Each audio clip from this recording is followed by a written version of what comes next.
मानव देह का फल क्या है, मानव देह का उद्देश्य क्या है, हमारे जीवन का लक्ष्य क्या है, यह निर्धारण होना बहुत अनिवार्य है।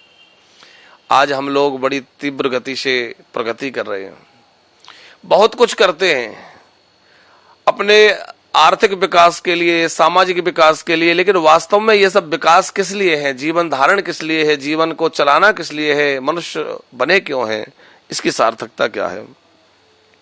तो श्री केशव प्रसाद अग्रवाल जी ने पूछा है कि क्या इसका सार्थकता है।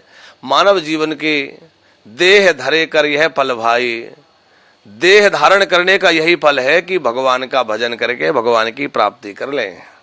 सीधे शब्दों में, कम शब्दों में आप जानते भी हैं, यही है कि मानव देह प्राप्त की है तो हमें भगवान की प्राप्ति के लिए मिली है। यह साधन है भगवत प्राप्ति का। हम लोग भगवान की प्राप्ति का साधन इस देह को प्राप्त करके कर ले।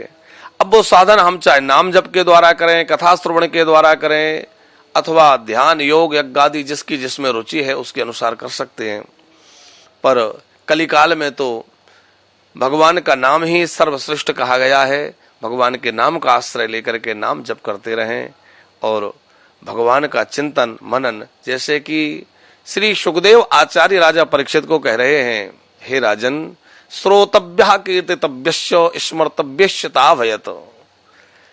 3 कार्य जिसने अपने जीवन में कर लिए वह निश्चित ही इस भवसागर से पार हो जाएगा।